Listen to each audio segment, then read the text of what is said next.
Eu quero lembrar que nós temos cultos durante a semana. Na terça-feira, para você que quer orar, venha orar. Toda terça-feira, os diáconos estão na direção do culto. Então, é um momento maravilhoso para você que deseja orar, você tem esse tempo disponível. Então, venha aqui orar, 19h30.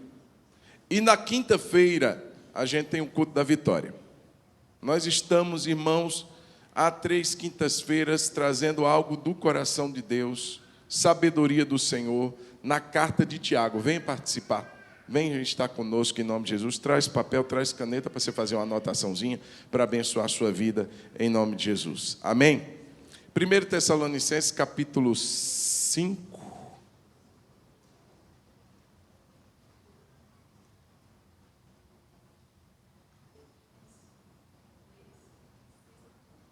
Sexta tem Dorcas, isso, toda sexta, aqui, 16 horas, encontro das Dorcas. Então, se você tem mais de 60 anos, irmã com mais de 60 anos, sexta-feira, a partir das 16 horas, toda sexta, um tempo precioso aqui com as irmãs, em nome de Jesus. 1 Tessalonicenses, capítulo 5.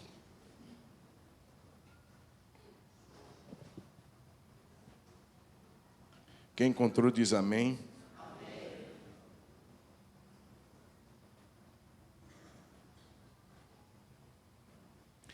A partir do verso 16 diz assim: estejam sempre alegres. Diga amém. Amém. Orem sem cessar. Diga amém.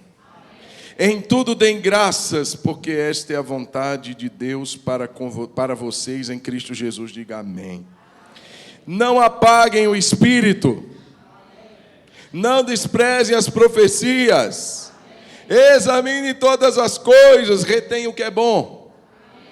Abstenham-se de toda forma de mal, em nome de Jesus. Amém. Obrigado, Jesus, por essa palavra. Acabamos de ler e pedimos ao Senhor iluminação, entendimento, revelação, no pleno conhecimento da sua vontade. Senhor, em nome de Jesus, entregamos a Ti esse momento, porque a espada não é nossa, a espada é do Espírito. Então use-a, Espírito Santo, e traga a nós nessa noite a clareza da vontade do Senhor sobre nós. É o que pedimos e Te agradecemos no nome de Jesus. Amém. O tema da mensagem de hoje é o nosso relacionamento com Deus, o relacionamento do crente com Deus. O que é que Deus espera? Irmãos, para você se situar, essa carta que já no seu final é o último capítulo da carta aos Tessalonicenses, Paulo, ele acabara de falar sobre a esperança futura do crente. Capítulos anteriores ele fala sobre aqueles que foram. E aqueles que ficaram, que não deveriam estar tristes, como os que não têm esperança. Ou seja, existe uma tristeza daqueles que têm esperança quando um ente querido parte. Existe a tristeza daquele que tem esperança e do que não tem, diante da morte de uma pessoa que ama. Por quê? Porque para aquele que não tem esperança, ali é o fim. Para quem tem esperança, é um até breve. Porque nós esperamos em Cristo Jesus de que um dia todos nós em Cristo nos reuniremos na presença do nosso Deus. Então é uma esperança que ninguém pode tirar de nós. Capítulo 4 vai falar do arrebatamento da igreja, que nós não precederemos aqueles que dormem, mas ao soar da última trombeta, dada a ordem do arcanjo, ao soar daquela trombeta, nós, os que estivermos vivos, seremos arrebatados e encontraremos com o Senhor nos ares e estaremos para sempre com o Senhor. Então é uma carta recheada de esperança. Em meio a muito sofrimento que aquela igreja passava, em meio a muitas perseguições que aqueles irmãos viviam, Paulo vem trazendo uma esperança futura. Gente, a vida não termina aqui. Gente, tem outra realidade tão poderosa. A gente acha que real é o que a gente vê, que é o que a gente apalpa, que é o que a gente sente. A gente é muito sensorial. quero dizer que a fé nos leva a um nível além. Nós temos uma expectativa de uma realidade tão real quanto essa nossa, e que será desfrutada de uma forma plena, de uma forma eterna, na presença do nosso Deus. E não há nada a que se comparar a esse momento. Será extremamente glorioso, será extremamente a mais além de tudo que um dia nós sequer podemos imaginar. É o que Deus tem preparado para aqueles que o amam. Nem olho viu, nem ouvidos ouviram aquilo que Deus tem preparado para nós. Quem ama Jesus, dá um glória a Deus aí. Tem coisa boa preparada para nós. Eu não sei daqui a quanto tempo que estejamos preparados para que quando o nosso momento chegar, ou que quando a trombeta de Deus tocar, nós possamos encontrar com o nosso Deus, em nome de Jesus. Então ele fala sobre essa esperança futura, mas no último capítulo ele muda o assunto para uma realidade do hoje, para uma prática que é exigida de nós como igreja agora, que tem a ver com relacionamentos. Então essa última parte da carta de Paulo em Tessalonicenses, ele vai falar basicamente sobre 4 níveis de relacionamento. O relacionamento do crente com a sua liderança, está aí nos versos 12 e 13, o relacionamento do crente com outro crente, com os outros tipos de crentes, às vezes crentes fracos, não usando da maneira pejorativa, os crentes que estão vacilando, que estão titubeando na fé, que precisam de um tratamento, cada um de uma maneira diferente. Eu não posso tratar todos de uma maneira igual. Para um eu ofereço consolo, para outro eu ofereço admoestação, para outro eu sirvo de amparo, mas eu tenho que ter um relacionamento adequado com todos. Verso 14 e verso 15. Nos versos 16 ao 22, que foi o que lemos, ele trata do relacionamento nosso com Deus. O que é que Deus espera de nós? Como igreja, como crentes, o que Deus está fazendo brotar dentro de nós, que marca-nos como seu povo, como sua igreja. E é o que a gente vai ver hoje. E finalizando, ele fala sobre o relacionamento da liderança com os crentes. Veja, irmãos, isso é o que a gente vive. E tem muita igreja que dá BO, justamente nessa parte do relacionamento. Então, quando é para tratar com o irmão, costuma-se muitas vezes haver problemas, faíscas, males entendidos, gente com cara feia e bicuda, porque recebeu um tratamento ou se sentiu não tão acolhido, enfim, com os líderes. Tem igreja que é problema em cima de problema. Da liderança com a igreja e da igreja com a liderança. Aí vem racha, aí vem aquela dissensão no meio do povo de Deus, aquela fofocagem, aquela coisa feia, horrorosa. Então, irmãos, o texto vai mostrar que aquele que espera o dia futuro, com esperança, com fé, com expectativa, ele tem que saber como ele anda hoje também. Ele tem que saber como ele trata os demais, como ele trata o pastor, como o pastor e os líderes tratam os irmãos. Tudo isso a palavra de Deus vai nos mostrar. São ensinos, irmãos, é uma compreensão prática. O problema é que a gente não pratica bem porque não compreende bem. Eu não posso praticar bem o que eu compreendo mal. Se eu compreender bem e não praticar, o meu nível de pecado é maior. Porque eu recebi luz. E eu não ajo de acordo com aquela luz, o meu pecado é maior.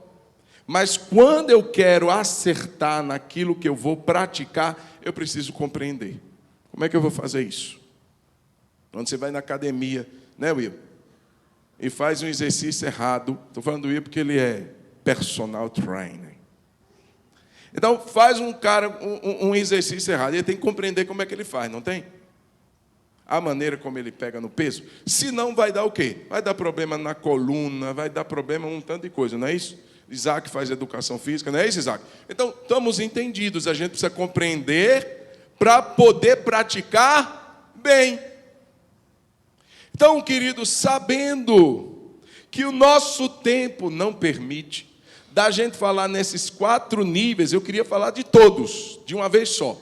Mas a gente precisaria estar num retiro espiritual o dia todo, com piscina, com churrasco, para a gente passar o dia todo ali comendo uma carne, uma farofa, uma vinagrete, e falando da Bíblia, dia todo.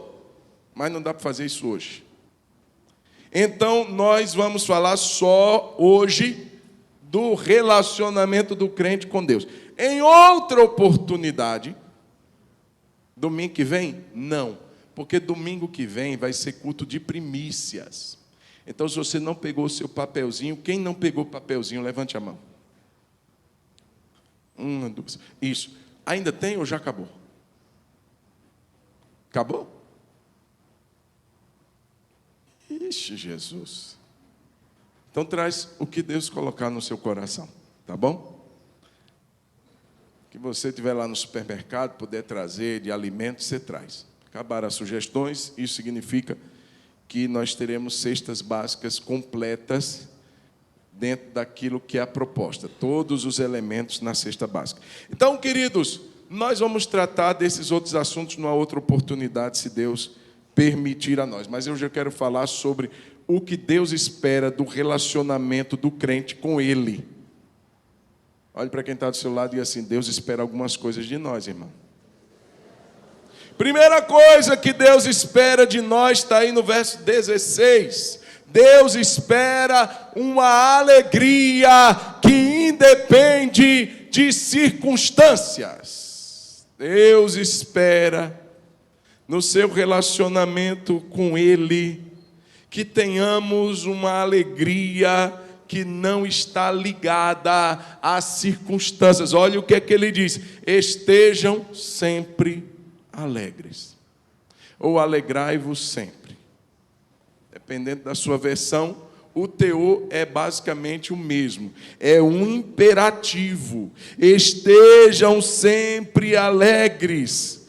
Irmãos, essa alegria a que a palavra de Deus se refere, ela não está ligada necessariamente à presença de coisas boas, ou à ausência de coisas ruins. Então, por exemplo, você está lá naquele dia e você recebeu boas coisas.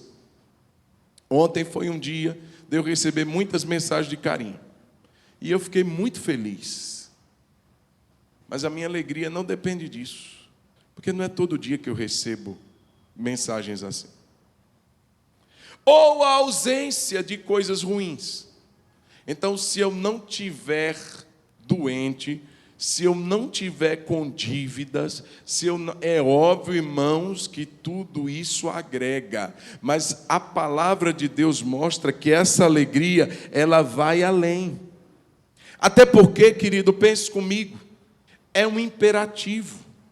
Não é uma pergunta, não é uma escolha, uma oferta, se você quer ou não quer. Mas ele diz: estejam sempre alegres. Então, irmãos, duas coisas: ou Paulo, e essa palavra está equivocada, e ele está desprezando o fato, ou ignorando o fato de que crente passa por lutas, sim ou não? De que crente vive aflições, sim ou não? De que crente adoece, sim ou não? Crente passa por problema em casa, no casamento, com os filhos, sim ou não? Então, como é que eu vou me alegrar sempre? Como é que eu vou ter circunstâncias suficientes para deixar o meu coração alegre? Então, isso não é correto. Irmãos, o nosso pensamento que não é correto. O texto não fala de uma felicidade advinda de circunstâncias. Isso daí são coisas boas, mas, como eu disse, são circunstanciais. O que Deus propõe para nós é uma alegria que não passa. é um imperativo. Não é você simplesmente sorrir. Eu posso ser alegre em meio a perseguições. Eu posso ser alegre em meio a problemas, porque essa alegria não é um sorriso estampado no rosto, é uma confiança firme, tranquila, sólida, de que o meu Deus está comigo, e Ele transforma deserto em manancial, Ele transforma maldições em bênção, e todas as coisas que me acontecem estão sob o seu olhar, sob o seu cuidado, e Ele sabe o que está fazendo, e até onde Ele permite que eu caminhe naquela circunstância, de maneira que durante esse tempo eu serei sobrenaturalmente fortalecido na presença do Senhor, sustentado por Ele. Não vos sobreveio tentações ou provações que não fossem humanas, mas Deus é fiel e não vos deixará tentar acima do que podeis suportar.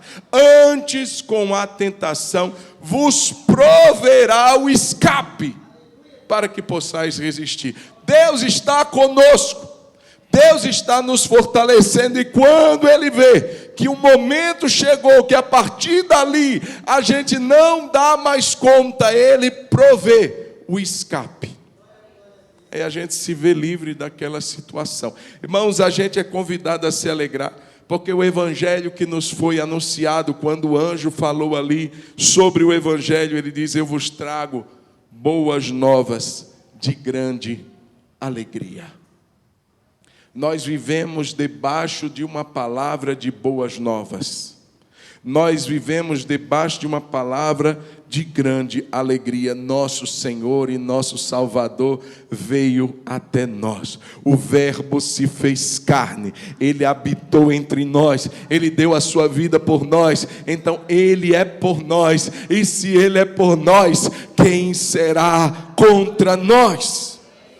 A alegria, irmãos, é característica do reino de Deus. Quem está no reino de Deus, ele vai provar da alegria. O reino de Deus, Paulo diz na sua carta, não é comida, não é bebida, mas é justiça, paz e alegria no Espírito Santo. Não é alegria na carteira, não é alegria na conta corrente, não é alegria no diagnóstico, é alegria no Espírito Santo. E ele também reforça isso em Gálatas, falando do fruto do Espírito, dizendo que um dos frutos, ou uma das manifestações do fruto do Espírito, é alegria, é gozo. Então, irmãos, não é nada que eu produza, não é nada que eu queira fazer, manipular e forçar a barra. Não, ela vem de dentro para fora. Nossa alegria não são circunstâncias, nossa alegria é uma pessoa.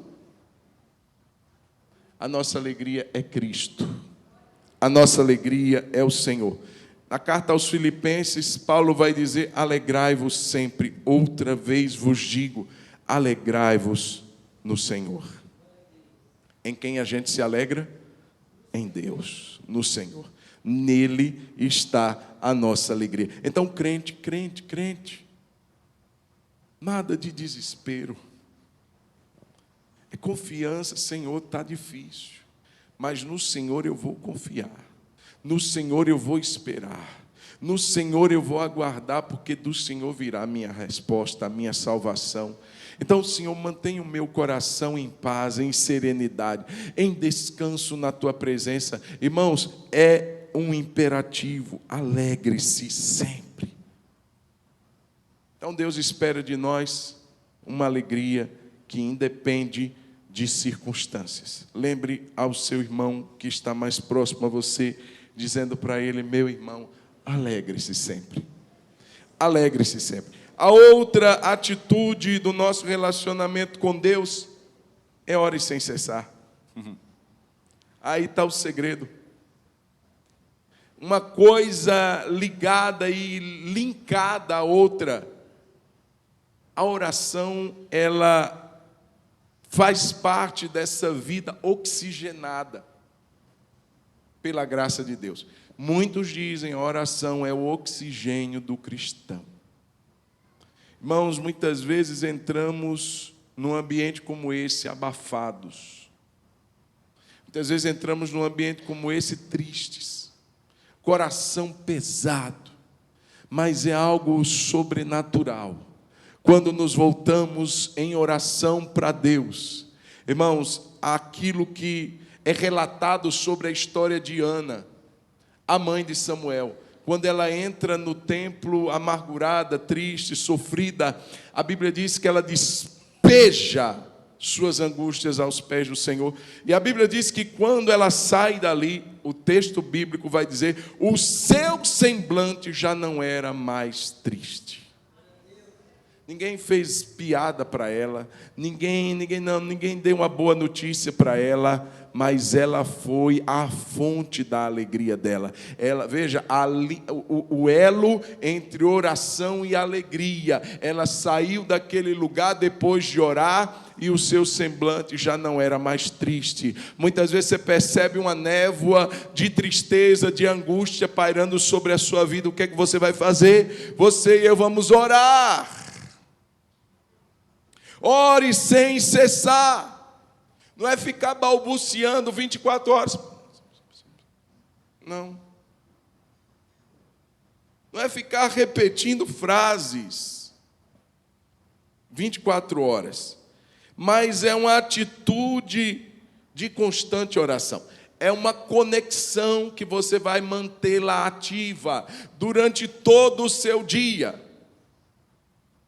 Não apenas, irmãos, e isso é salutar, abra um parênteses, você tem um local, você tem um horário específico do dia para você parar, para você, isso se chama seu momento secreto, seu momento devocional, isso é necessário, amém ou não? Se você não tem, eu te encorajo a criar esse hábito, de você separar no seu dia um momento para você se desplugar da sua rotina, das suas atividades, do seu celular, pegar a sua Bíblia, ir para um canto reservado, separado, se necessário, fechar a sua porta e buscar a presença de Deus. Eu te encorajo a isso.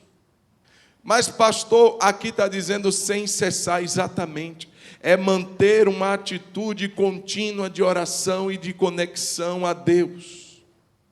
Irmãos, o que Jesus veio inaugurar a nós foi um relacionamento vivo com Deus o Pai. Não foi um relacionamento que ocorre em um monte, chamado Monte Santo, lá em Jerusalém, que nós vamos lá uma vez por ano, que nós vamos ao templo, ao Santo dos Santos, através do sumo.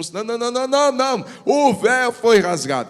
Todos nós somos convidados a entrar pelo vivo caminho, que Ele nos abriu por meio do véu, pelo sangue de Jesus. Nós somos convidados a entrar na presença, e o véu continua rasgado. Jogue fora a linha e a agulha. Não queira costurar o véu. Quem rasgou foi Deus. Você não pode fechar mais. Significa dizer que em todo dia eu posso manter. Já tive meu tempo devocional, pastor. Ok. Tem gente que gosta de anotar o versículo que Deus falou com ele e anota e durante o dia vai relembrando. Vai deixando aquilo ser vida no seu coração, na sua mente. É você estar dentro do carro, é você estar no metrô, é você estar no ônibus. Talvez uma oração silenciosa por aqueles que estão ali perto de você. É você indo para o seu trabalho e dizendo, Deus, vai abrindo as portas, vai tirando. Senhor, alcança. Às vezes você está em uma outra situação e do nada aparece a imagem de alguém. Então é Deus, é o Espírito Santo que habita no seu espírito, que habita em você. E Ele te leva a momentos como esse, porque o grande intercessor se chama Espírito Santo. A gente não sabe orar como convém, mas o mesmo Espírito intercede por nós com gemidos inexprimíveis. Você tem um intercessor que habita no seu coração, é o Espírito Santo de Deus, e Ele comunica durante o nosso dia aqueles casos, aquelas áreas ou aquelas pessoas que precisamos orar. Do nada, lembra-se de alguém. Então, querido, é um convite para você orar.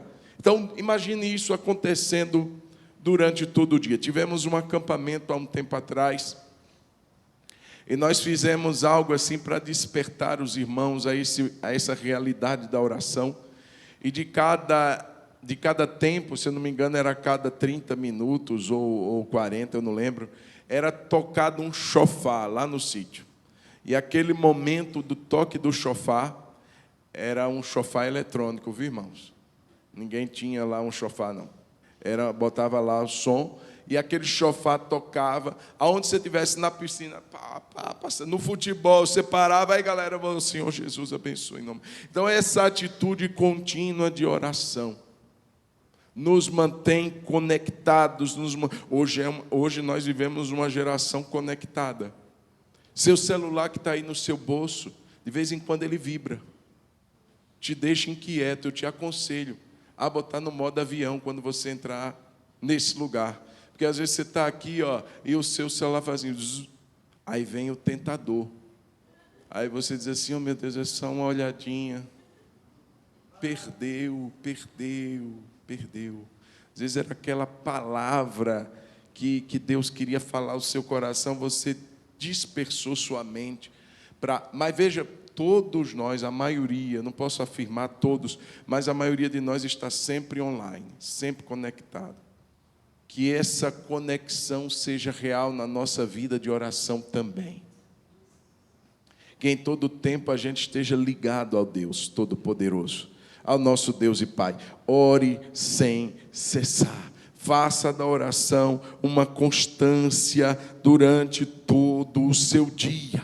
Todo o seu dia. Eleve a Deus frases, eleve a Deus orações, eleve a Deus pessoas. E esteja conectado com o céu. Diga amém. Então, ore sem cessar. Alegre-se sempre. Depois ele diz mais: em tudo deem graças, porque esta é a vontade de Deus para você, para mim, em Cristo Jesus. Pastor, eu agradeço pelo meu trabalho, pelo meu emprego, eu agradeço pelo meu salário, mas agradecer pelo meu patrão. Aí pegou pesado. Agradecer pelo meu vizinho, aquele que não dá nem bom dia, em tudo dá graças. Furou o pneu, pastor. Uma vez a gente estava pregando, a pastora foi pregar de manhãzinha, num evento de mulheres lá em Ravenna. E a gente ia sair tudo cronometrado, irmãos. A gente ia para casa tomar um banho e ir para Mariana, que a gente ia ministrar lá à noite. E aí, irmãos, tudo cronometrado. A gente almoçou, fomos para o carro, o pneu furado. Aí você acha que eu parei lá? Rendo-te graças a Deus.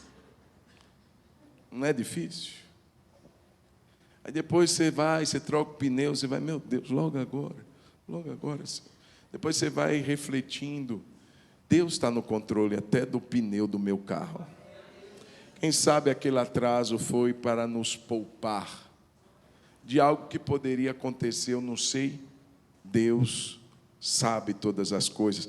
Por isso a Bíblia diz, você tem um Deus que está no controle da sua vida.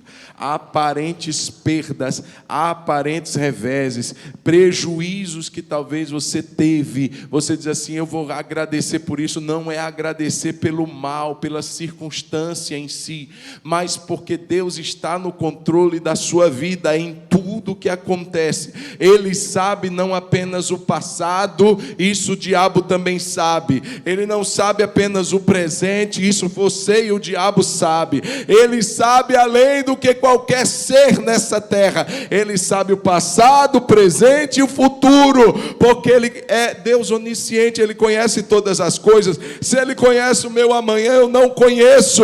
Então eu vou descansar, eu vou agradecer, eu vou confiar e dizer, Deus, eu não entendo, mas eu te agradeço.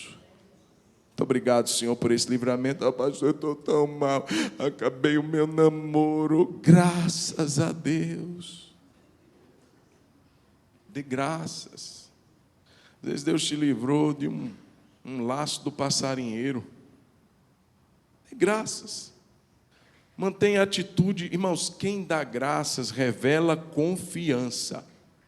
Se eu confio em Deus, eu vou agradecer a Ele. Eu não entendo o Senhor, mas eu te agradeço. Eu não entendo o Senhor, mas eu confio no teu cuidado e na tua soberania. Eu vou confiar no Senhor. Então, mais uma vez, eu quero lembrar que isso tudo está linkado. A oração vem antes de ação de graças. Então, eu já confiei a Deus a minha vida, eu já confiei a Deus os meus problemas, e agora eu sei que tudo está nas mãos do Senhor. Então, eu vou agradecer a Ele. Obrigado, Jesus. Não foi como eu orei, não foi como eu pedi, mas louvado seja o Senhor que sabe todas as coisas, e eu quero te agradecer, porque eu confio no Senhor. Diga glória a Deus por isso. Diga graças a Deus em tudo, Senhor. Depois ele vai dizer que o fogo do Espírito sempre deve permanecer aceso. O texto vai nos dizer no verso 19: não apaguem o Espírito. É um imperativo negativo. Não apague. Não é o diabo que apaga. Não é o irmão que está do lado que desmotiva. Não, é a gente que apaga. Não apague o Espírito. Irmãos, é interessante porque ele associa o Espírito Santo com o fogo também. Fogo é um símbolo também usado para o Espírito Santo. E fogo fala de quê? Fala de pureza. É o fogo que purifica, é o fogo que refina. Uma pessoa cheia do Espírito Santo, ela vai ser purificada, ela vai ser santificada, porque o Espírito Santo está trabalhando naquela pessoa, está santificando aquela pessoa através do fogo, através do seu poder. Além de fogo, além de pureza, poder, luz, calor. E o interessante do fogo é que ele se alastra. Quando tem um crente cheio do Espírito Santo, irmãos, ele começa a alastrar, ou deveria alastrar aquele fogo que ele tem. É contagiar outras pessoas. É você ter alguém perto e essa pessoa de repente começa a se interessar mais por Deus. Ela começa a se interessar mais pela Bíblia, porque você está cheio do fogo do Espírito e o fogo se alastra. O fogo não fica somente na gente. O fogo não é somente para a gente cultivar uma boa experiência com Deus, mas é para se alastrar. Deixa a tua influência em Deus alcançar outras pessoas. Já conversei com tanto não crente, achando que era crente, que dizia assim: sangue de Jesus tem poder. E eu disse: você é crente? Não. Não, é porque tem um amigo meu que tudo ele fala assim. Eu digo: olha o fogo se alastrando. É melhor a falar aquilo do que falar um palavrão. Já percebeu isso? Tem gente que critica: nem é crente. Nem é crente. E fica falando: sangue de Jesus tem poder. Você queria que ele falasse um palavrão para você? Eu prefiro que ele diga: sangue de Jesus tem poder. Eu gosto da pastora, irmãos, para todo canto que ela vai, com quem ela encontra, ela dá a paz do Senhor. Eu digo: é crente, amado? Não sei. Paz do Senhor. Tchau, gente. Paz do Senhor. Eu digo: tem crente aqui? Não, não sei. Dá para todo mundo. Se a paz ficar, amém. Se não ficar, volta, né? Ninguém receber, ela volta. Então, irmãos, o fogo não pode ser apagado. Não apaguem o Espírito. Irmãos, quando é que o fogo se apaga? É quando a gente retira o que o alimenta. É quando a gente retira o combustível. Então, você tem uma vela, você colocar um copo em cima daquela vela, você tirou o oxigênio, a fonte de abastecimento daquele fogo, ele vai se apagar. Se abafa. Você joga terra no fogo, é possível que também apague o fogo. Você joga água, é possível que apague. Enfim. Irmãos, a atitude é: não tire o combustível. O fogo ninguém produz. Senão é fogo estranho. O fogo da igreja, o fogo que a igreja se alimenta, vem do alto. Estando reunidos no mesmo lugar, de repente veio do céu um som como de um vento impetuoso que encheu toda a casa aonde eles estavam reunidos, e viu-se línguas de fogo pousando sobre cada um deles. O fogo vem de Deus, ninguém manipula, ninguém cria. O fogo vem do alto, é Deus quem manda do fogo do seu Espírito. Amém, irmãos? A igreja ora por isso, a igreja clama por isso, o crente clama por isso. Deus me enche, Deus manda fogo no meu coração. Deus manda. Agora a atitude não é mais de Deus, é nossa. A atitude de não apagar é sua, é minha.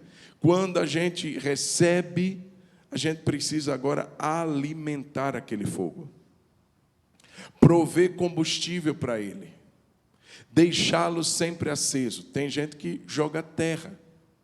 O que seria esse jogar terra no fogo? Seriam os nossos pecados, irmãos. Muitas vezes vai minguando aquele calor, aquele poder, e eu me enfio na lama, irmãos, o fogo vai se apagar. Aos poucos, aquele calor, aquele brilho, irmãos, isso é tão perceptível. Um crente cheio do Espírito, ele tem brilho no olhar. Um crente que deixa isso se perder, ele também vai perdendo esse brilho. Eu estou falando de tristeza, irmãos, isso é uma coisa diferente. É brilho do Senhor, é brilho no olhar, é brilho de quem conheceu, quem teve uma experiência com o fogo do Senhor, com o Espírito Santo. Crente que perde a presença dele. Irmãos, Davi ficou desesperado. Ele sabia o que era perder o Espírito. Ele tinha visto Saul, seu antecessor. Gente, eu não quero aquilo não. Diz a Bíblia que o Espírito do Senhor se retirou de Saul. Davi, quando percebeu que Deus estava triste, e que ele sentiu essa tristeza em si quando ele pecou com Batseba, na sua oração do Salmo 51, ele diz assim: Senhor, não me retires o teu Espírito. Ele não pediu, não me retire o seu reino, não me retire o poder, não me retire a glória, não me retire a coroa, não me retire os súditos, não me retire o teu Espírito. Pode tirar tudo, Senhor. Se o Senhor quiser me tirar o reino. Davi não era apegado, não, a reino. Quando o seu filho quis tomar o reino, ele: vamos embora, galera, deixa ele ficar aí, é o Absalão, deixa ele abrir o salão aí, vamos embora. Pegou as coisas dele e foi embora. Ele não era apegado a isso, não. Mas ele não abria mão do Espírito Santo. Ele não imaginava a sua vida como a de Saul. Atormentado, invejoso, possuído daquela coisa. Deus me livre, não quero isso não. Querido, crente não pode deixar o Espírito se apagar. Querido, não tire o oxigênio, não tire o combustível, pelo contrário, proveja, coloque, alimente o fogo. O que é que alimenta a presença do Espírito? É a comunhão com Deus, é uma vida que você diz assim: eu não aceito pecado na minha vida, na minha conduta. Quando a gente peca, a gente corre para o altar, a gente pede perdão a Deus, a gente se arrepende, a gente chora. Por que isso, irmão? Porque a gente não quer que o Espírito seja apagado na nossa vida. Então, se tem uma oração a ser feita: Jesus, não deixa que eu jogue terra, nem tire o combustível do fogo, mas que esse fogo se mantenha aceso na minha vida. Em nome de Jesus, amém, irmãos? Uma igreja que perde a presença do Espírito Santo morreu. Morreu. Pode ter estrutura, pode ter entradas, pode ter bons equipamentos, é manequim de vitrine, não tem vida. Aí, ao contrário, a igreja pode não ter uma boa estrutura, pode não ter um climatizador maravilhoso. Antigamente era no ventilador, né, irmão? Estava lembrando de alguns aniversários nossos, o ventilador inimigo da pranchinha, do penteado das irmãs, e que ficava assim.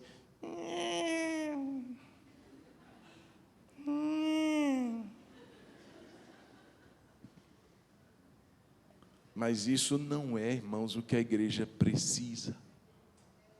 O que a igreja precisa é do Espírito Santo. É não deixar isso se apagar. Ei, querido, ore por você, mas ore também pela sua igreja. E diga: Jesus, não deixe esse fogo ir embora. Não deixe esse fogo desaparecer do nosso meio. Não deixe que os nossos cultos sejam apenas uma demonstração de uma bela canção. E a gente entra com o coração gelado e sai com o coração petrificado. Não, Senhor. Cada vez que a gente se reunir, o meu coração se derreta como cera na Tua presença. Cada dia que a gente se reunir, eu saia quebrantado, haja lágrimas na minha face, Senhor. Que eu seja um adorador, independente se a pessoa que está do meu lado está na sintonia ou não, eu vou adorar a Deus. Eu vou me conectar com o céu, eu vou jogar combustível para dentro, para que a chama ela comece a crescer e ela se alastre. De repente você olha para o lado, o irmão que estava assim com a cara de jururu, ele estava assim de braço cruzado, com a cara, não, de repente ele está orando, de repente ele está adorando, porque o fogo se alastrou. Não apague o Espírito. Depois ele continua: não desprezem as profecias. Irmãos, deixa eu dizer uma coisa. De acordo com a palavra de Deus, Paulo diz que a profecia bíblica, ela tem algumas características. Eu estou em 1 Coríntios 14, 1 para referência.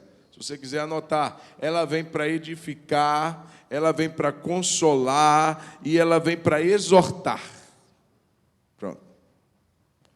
Irmãos, profecia necessariamente não é uma palavra de sabedoria, nem uma palavra de conhecimento. Necessariamente não. Profecia não tem o intuito só de dizer com quem você vai casar, não, viu? Nós estamos em um tempo que a gente ficou meio ingênuo com relação a isso.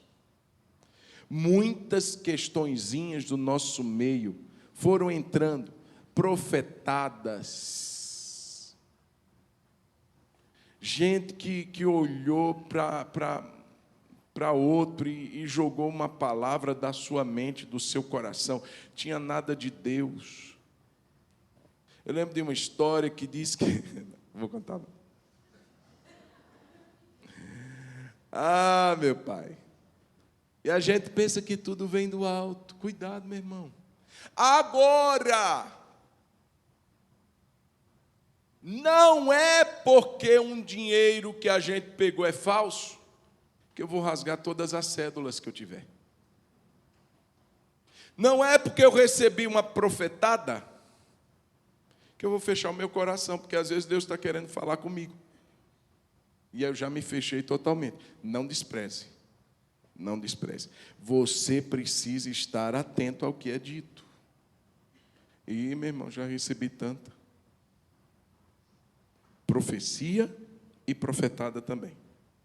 E eu gosto, geralmente, de ficar de olho aberto, olhando para quem está me entregando a palavra. Teve uma moça que... Já contei, deixa para lá. Mas cuidado, cuidado. Então, veio uma profecia. O que é que a própria Bíblia diz? Se tem um para profetizar, que os outros julguem. Não é despreze, é julgue. E eu vou julgar com base em quê, pastor? Com base em que eu arrepiei? Não, com base na palavra. Com base na coerência. Então, está entrando uma pessoa aqui, igual um caso que eu vi há uns dias atrás, há uns bons dias atrás. Eu peço que seja simplesmente uma história para a gente rir, e não verdade. E disse que o moço estava orando por todo mundo na fila, chegou para a mulher, de olhos fechados, ele impôs a mão sobre a mulher sem ver quem era, e orou: Deus abençoa, e Deus está mostrando, receba, Deus está te curando de próstata. A irmã ficou espantada. E aí o irmão que o acompanhava diz assim: ô irmão, ela não tem próstata não. Aí diz assim: mas se ela não tem, Deus vai dar uma novinha para ela hoje. Terra!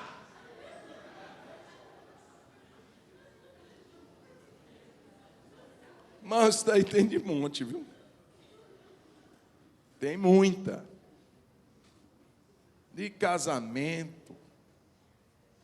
Ih, irmãos, lá na região de Venda Nova, só diga a região.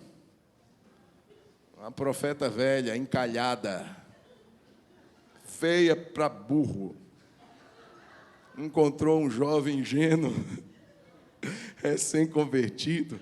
Ele diz: meu servo, eis que te apresenta a minha serva, e com ela te casarás. E o bobão casou. Deixa eu dizer uma coisa, irmãos. A gente está vendo muita coisa. Muita profetada. Muita balela. Mas isso não nos faz desprezar as profecias. Toda profecia vem para edificar, consolar e exortar. E para ser julgada. Com base na palavra de Deus. Por isso, irmãos, a urgência do crente amar, estudar, meditar a palavra de Deus para não ser iludido, para não cair no conto de nenhum profeta, ou, entre aspas, profeta. Querido, hoje na internet está cheio. Gente que está trazendo uma palavra de Deus.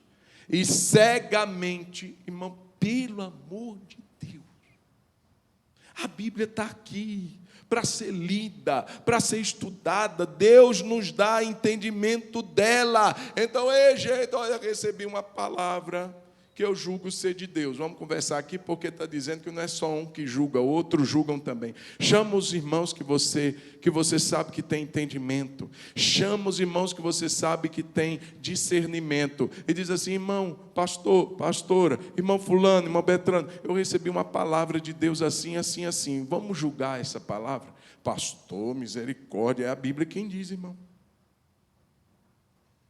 Eu tenho que ser coerente com o que eu creio na Bíblia. A minha régua não é em nome de Deus que eu te falo, é o que Deus já falou pela sua palavra. Nós somos o povo do livro. Nós temos a Bíblia para ser o nosso norte. Não é ver um milagre, um sinal e eu já acredito não, porque o anticristo vai enganar muita gente com prodígios e sinais da mentira. Ele vai fazer sinal, gente. Ele vai fazer paralítico andar. Ele vai fazer cego enxergar. E o crente que fica só à mercê dos sinais, sem ler a palavra, sem amar a Bíblia, vai começar a acreditar nesse tanto de coisa. Então não despreze profecia, não. Julgue-a segundo a palavra de Deus. Além disso, um discernimento espiritual. O verso 21 vai dizer assim, olha só, tudo linkado, tá, gente? Examine todas as coisas. Retém o que é bom. Deixa eu dizer, toda pregação que você ouvir desse púlpito, você tem a obrigação de examinar. Atos 17, 1.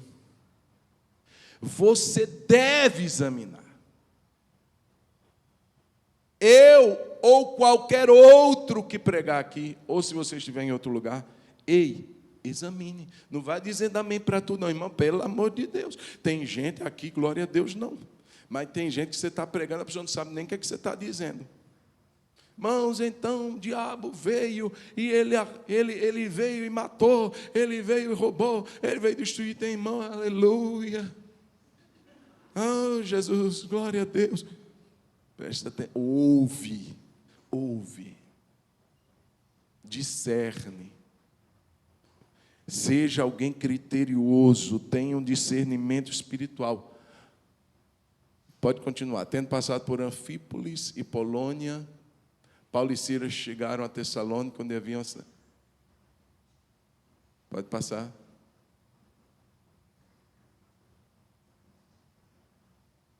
Eu estou certo, gente?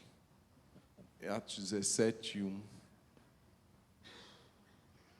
Aí. Vai mais para frente. Tessalônica, sinagoga do judeu, vai mais para frente, mais para frente. Está vendo que você precisa anotar tudo? Até se você já lembrar aí, você me fala. 11. Pastor, aí é o 11. Hortência. Manda um beijo para a Hortência aí, amor. Ora, estes de Bereia eram mais nobres, eu anotei um, perdão, irmãos. Estes de Bereia eram mais nobres do que os de Tessalônica. Por quê? Pois receberam a palavra com toda... Não era, irmão, presta atenção. Não era aquele povo crítico, não, viu? Porque tem gente que dá uma de teólogo. Eu estou fazendo teologia.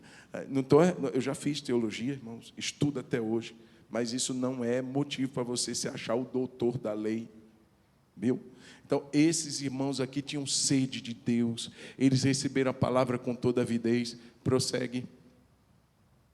Examinando as Escrituras todos os domingos à noite, para ver se as coisas eram de fato assim. É isso? Todos os dias. Eles faziam o quê? Examinavam.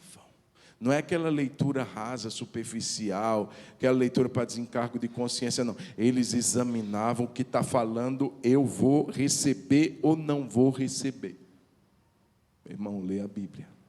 E para terminar, uma fuga constante do mal. Isso é meu relacionamento com Deus. O texto vai dizer no verso 22, abstenham-se de toda forma de mal. Mais uma vez. Mais bonito, abstenham-se de toda forma de mal. Irmãos, a orientação aqui tem a ver com o nosso testemunho. Se é uma coisa em si que eu não devo, eu tenho que me abster. Mas, pastor, não, abstenha-se, diga não, não vá. Não vá. Você se viu numa situação que você vai trazer algum escândalo. Não queira. Não aceite. Abstenha-se de toda forma de mal. Pode ser o mal em si, pode ser uma aparência do mal, mas se é algo que vai prejudicar a sua fé e a fé de outros. Deixa eu dizer uma coisa, gente. Talvez o problema aqui que fica salvo, né? Mas não tem problema não.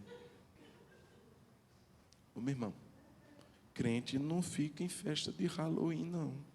Desculpa. Meu irmão, olha o teor. Olha o teor. Um camaradinha se vestindo de morte, de bruxa, de vela. Bota uma velinha lá. Já imaginou Jesus assim no Halloween? Isso é um procedimento que não é de cristão. Isso é uma aparência de mal. Está trazendo edificação para a sua vida? A gente não faz essas coisas não, gente. Uma vez eu fui falar para uma pessoa que ela tinha uma empresa. E a pessoa ia fazer uma festa para a empresa, ia receber pessoas de todos os lugares. Regada muita cachaça. E era uma pessoa cristã. E eu chamei essa pessoa e disse assim, você vai fazer essa festa? Eu vou. Você que está promovendo essa festa, tem outra pessoa por trás maior que você? Não, eu sou a proprietária dessa, e eu vou fazer essa festa. Eu disse, mas isso vai ter na sua festa? Ela disse, pastor, escute bem, eu sou cristã, a minha empresa não é. Entendi. É assim? Tá bom, então entrega a empresa para o capeta. Não é de Deus. Não, pelo amor de Deus. Se eu sou, eu sou. Se eu sou, não sou. Eu sou crente até que ponto? Até que instância eu sou crente? Pode criticar. Pode, mas vá para a palavra. Examine-se. Vamos ler de novo? Abstenham-se de toda forma de mal. Ei, solteiro, está namorando. Vai namorar no Monte das... No Mirante. 10 horas da noite, só você e a Guel. No carro. Vidinho fechado. Fazendo o que aí dentro? Em jejum e oração? Meu irmão. Ei, jovenzinha, você da igreja, você da igreja também. Saiu da escola, junta aquela galera, aí vamos dar aquela pegação no muro da escola. Aí tá lá.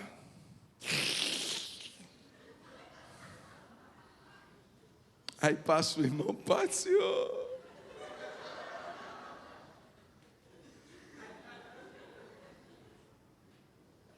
Abstenha-se de toda forma de mal. Irmão, vamos vigiar, amém? Porque a Bíblia diz que o escândalo, ele não prejudica apenas quem dá o escândalo, mas ele faz muitos pequeninos tropeçarem. Eu não quero que nenhum pequenino tropece por uma forma que eu haja, que venha trazer escândalo para Jesus. Não quero. Então, toda forma de mal, abstenha-se dela. Rejeite ela. Amém? Amém ou não, gente? Amém. Pode ter certeza, irmão. Deus espera algo melhor da gente. Deus espera um compromisso maior nosso. Então, alegre-se sempre. Ore sem cessar.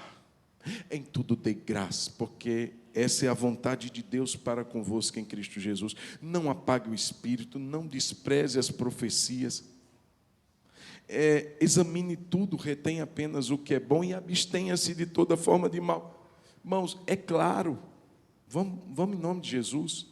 Você chega em casa, lê isso de novo, lê isso 10 vezes, deixe isso entrar no seu coração. Amém? E vamos viver uma vida que glorifica a Deus em nome de Jesus. Vamos ficar de pé, vamos orar, vamos agradecer a Deus.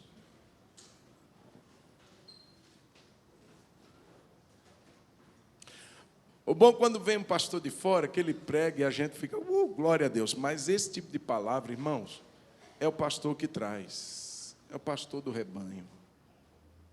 E eu não falo, irmãos, para que você fique chateado, mas para que a igreja, nós, eu e você e o seu irmão que está do seu lado, vivamos para a glória de Deus, gente. Se sair de uma mensagem hoje aqui só dando glória a Deus, isso é bom demais, maravilhoso. Irmãos, eu fui tão edificado, pastor Alain, meu Deus, pastor Rochael tiveram aqui. Quem esteve aqui no aniversário da igreja? Jesus amado. Vamos ler o Salmo 23, Pai amado, querido, que revelação foi aquela? É tremendo. Mas eu quero dizer uma coisa, irmão. O pastor da igreja, ele vai tirar os carrapichozinhos. Fica com raiva não, tá bom? Esse tipo de mensagem é para orientar a gente, para nortear nosso proceder, nossa conduta. Em nome de Jesus. Vamos orar nesse momento? Eu queria que você fechasse os olhos e falasse com Deus. Diga, Deus, me ajuda. O fogo do Espírito está apagado da minha vida. Ou então, Senhor, da minha boca só sai reclamação. Não sei agradecer quando a coisa não sai como eu quero. Eu não sei o que é que o Espírito Santo falou para você aí. Eu não sei o que é que o Espírito Santo está hoje dizendo, eu quero trabalhar isso na sua vida. Mas deixa Deus agir livremente nessa noite. Diga: Deus, olha, me ajuda a crescer. Pai, eu te agradeço por essa oportunidade, Jesus, que o teu Espírito está trabalhando em nós. Quem age é o Espírito, mas ele tem uma arma, ele tem uma ferramenta, é a tua palavra, Senhor. Eu te agradeço porque temos o acesso a ela.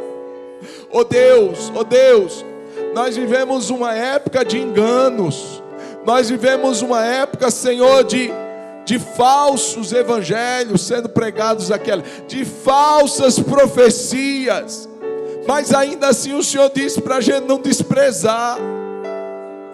Então, Senhor, é para imaginar que a gente vai receber tudo, mas o Senhor está dizendo também: examine, retenha só o que é bom. Talvez você que está aqui, deixa eu falar, recebeu uma profecia que não se cumpriu, você se fechou, você diz assim: Deus, Ele brincou comigo. Ei, querido, examine. Você recebeu através de um elemento humano, um elemento falho. Talvez a pessoa, na sua ignorância, na sua carne, trouxe uma palavra para você, você confiou naquilo e aquilo não se cumpriu, e você agora se fechou. Ei, não se fecha não. Que essa noite você diga: Deus, abre o meu coração, não para ser ingênuo, mas para ter discernimento, o que eu vou ouvir, o que eu vou reter. Ore ao Senhor. Oh, aleluia, Deus.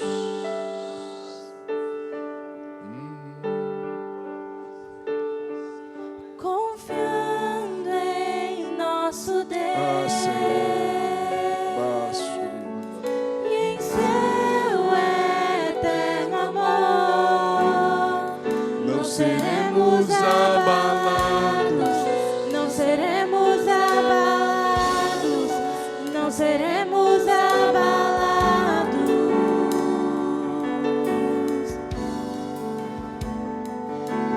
Confiando em nosso Deus e em seu eterno amor, não seremos abalados, não seremos abalados, não seremos abalados.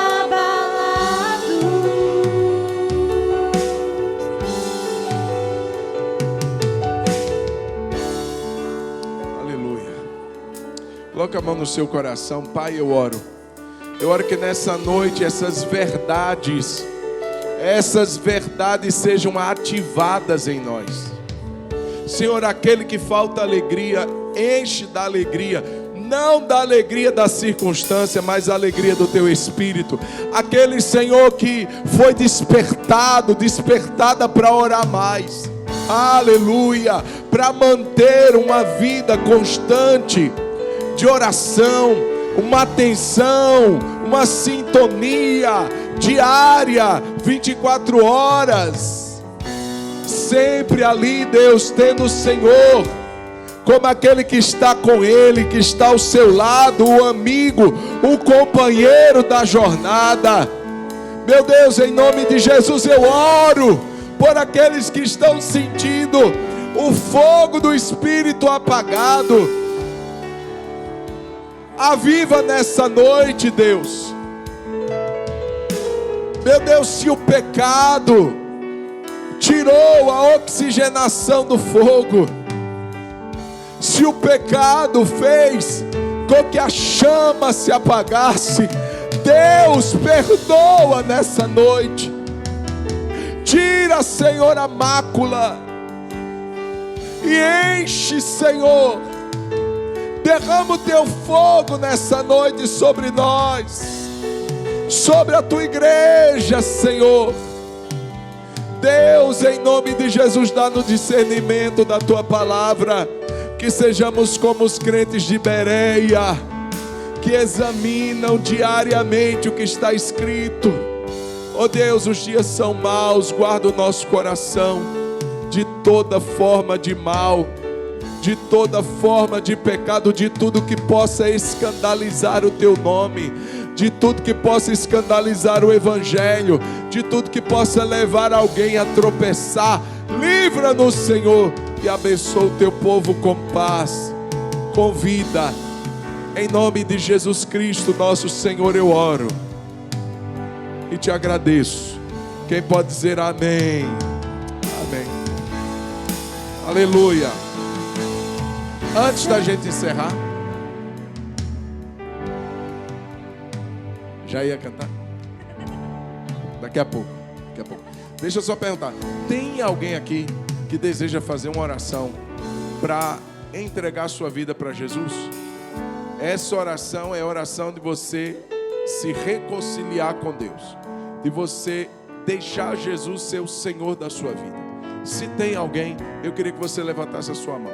Se tem alguém, pastor, eu quero fazer uma oração, eu quero entregar minha vida para Jesus. Tem alguém aqui nessa noite que quer fazer essa decisão de andar com Jesus, de ter Jesus como seu Senhor, como seu Salvador, mas como seu companheiro de vida? Tem alguém que quer fazer essa oração? Nunca fiz, pastor, nunca fiz, quero fazer hoje.